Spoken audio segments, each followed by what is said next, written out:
Le système de freinage d'urgence automatique avec détection de piétons peut aider le conducteur en cas de risque de collision frontale avec le véhicule qui se trouve en avant dans la voie de circulation ou avec un piéton. Le système sera automatiquement activé chaque fois que le contacteur d'allumage sera placé à la position ON. Le système de freinage d'urgence utilise un capteur radar situé à l'avant du véhicule qui mesure la distance par rapport au véhicule situé devant dans la même voie et fonctionne aux vitesses supérieures à environ 5 km/h. Le système de détection des piétons fonctionne à l'aide d'une caméra installée derrière le pare-brise qui permet de détecter les piétons à des vitesses d'environ 10 à 60 km/h.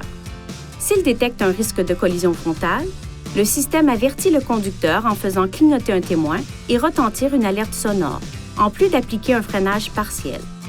Si le conducteur n'intervient pas, le système émet un second avertissement sonore et visuel et applique également un freinage partiel. Si le risque de collision devient imminent, le système augmente automatiquement la force de freinage. Selon les circonstances, le système n'éliminera peut-être pas le risque de collision, mais il peut en diminuer la gravité. Pour activer ou désactiver le système, utilisez ces commandes pour sélectionner Réglages, Aide à la conduite, Frein d'urgence, puis Avant pour activer ou désactiver le système de freinage d'urgence. Lorsque le système de freinage d'urgence avec détection de piétons est désactivé, le témoin d'avertissement correspondant s'allume. Pour assurer le bon fonctionnement du système, gardez ces zones propres et exemptes d'obstruction.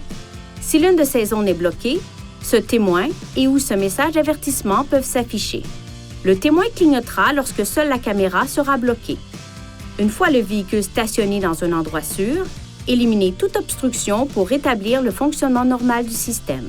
Si le problème persiste après avoir retiré toute obstruction, il est recommandé de se rendre chez un concessionnaire Nissan pour un entretien. Veuillez consulter le manuel du conducteur pour obtenir des renseignements importants concernant la sécurité et les limites du système, et pour en savoir davantage au sujet de son utilisation et de ses caractéristiques.